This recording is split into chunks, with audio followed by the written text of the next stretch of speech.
they put that big slab side against a rip current or against a tide, and you try to pull them in, and it's like pulling against a boulder. For an obsessed fisherman, hooking a speeding striped bass is an intense thrill. But wrestling one barehanded can become a showdown of life and death. You are on his ground. He has the same chance of drowning you as you have of killing it. Just that fact makes it extremely thrilling.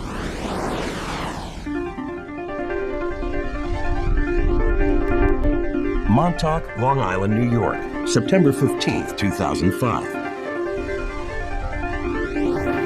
This historic fishing town is a mecca for anglers trying to land big bass. Long Island bass fishing is a traditional sport.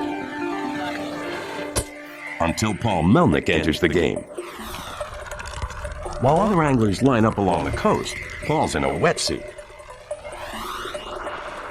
To catch big offshore bass, Paul swims past the breakers toward a rocky outcrop. Just over 90 meters out, perched on the jagged rocks, Paul likes the vantage point.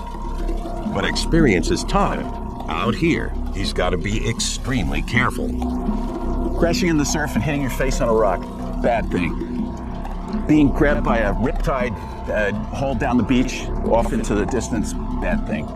Fog is a really bad thing. I've gotten caught in the fog, the cramp up, because of the exertion of fighting the fish. You can drown, obviously. Drowning is the number one bad thing. Casting into the turbulent waters, Paul knows choppy surf is exactly where bass like to hunt. Bass love to feed at the surf line because the waves are throwing tons and tons of oxygen into the water.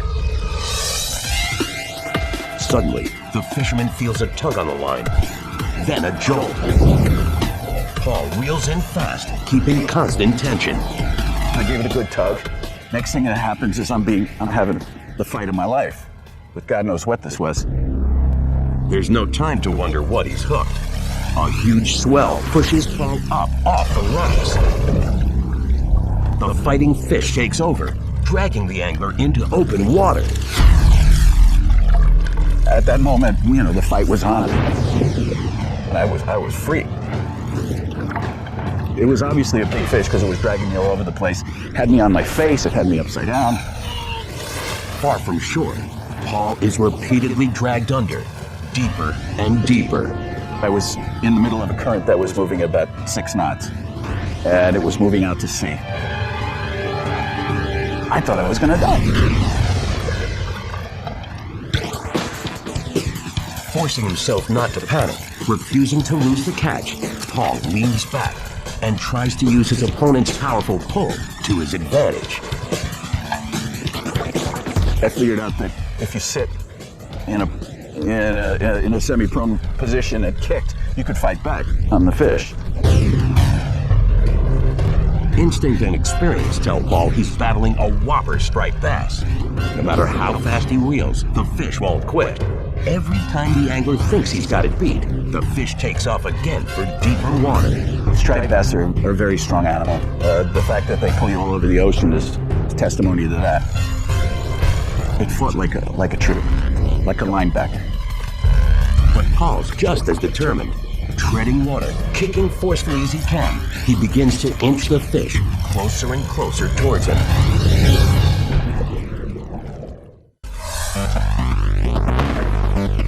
Now, with the beast in range, Paul pounces. Using maximum force to stay upright in the powerful current, he swim wrestles the fish. Paul's got the fish in his arms. He's face to face with his whopper striped bass. But the battle isn't over yet. Though his body's aching, Paul's still far from shore.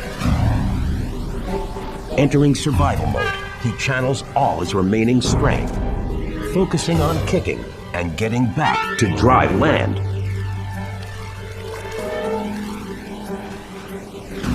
With his catch trailing behind him, the adventure angler finally makes it to shore. Success.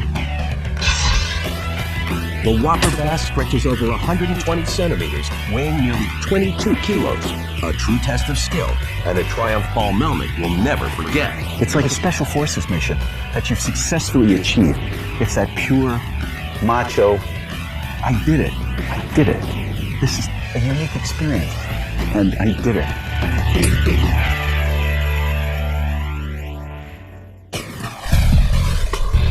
In the opposite hemisphere, another passionate sportsman pushes fishing to the limit. In the world of outrageous adventure angling, extreme weather can be dangerous or an extreme advantage. Braving conditions others won't dare, some obsessed fishermen catch a big wind to land even bigger fish. Kite fishing. The boats might be land-based for 2 months in the winter, I've seen it, and I'm out there kite fishing, getting the big snappers.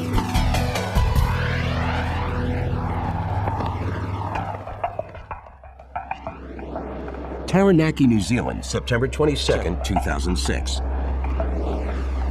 Winter on the coast is brutally cold. High winds make the volcanic black sand beaches even more inhospitable. The local catch? Snapper, a fish known to lurk over 3 kilometers offshore. Not the best conditions for your average shorecaster. But Jeff Preston is anything but average. A lot of my mates think I'm mad doing it because it's bloody cold in the winter. This cold, windy day is no different. As Jeff sets up on the beach, he knows exactly where the snappers go to hunt. Of the over 100 species of snapper worldwide, the razor-toothed specimens who frequent these waters can live as long as 60 years, stretch almost a meter, and weigh over 18 kilos. Skittish and streamlined, these snapper always put up a fight. But to take this prized food fish on, Jeff Preston doesn't own a boat. He also doesn't use a fishing pole. His method? Casting his line by kite flying. Kite enables me to get my line out way past the dirty water, which usually the big fish won't come near, a mile or even up to 2 miles. The goal of kite fishing is to drag bait along the ocean floor, making it look like fast-swimming fish, enticing larger fish to pounce. To kite fish, a fisherman attaches multiple baited hooks to a kite line, uses a weight for ballast, and waits for a strong wind to carry the kite fishing contraption out to sea. Jeff is experienced, but any kite fishing expedition can easily go wrong. Some days you've got howling ones and every day's different. There's never many days where it's actually perfect. The fisherman tries to get the kite up repeatedly, but difficult wind currents are making it almost impossible. After several attempts, the kite catches a strong gust. She goes. Jeff's now confident. The game is on.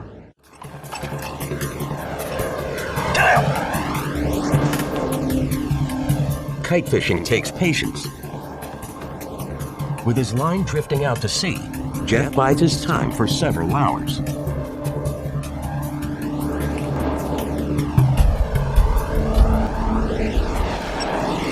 All of a sudden, there's a strong tug. Something's hooked, and it's powerful.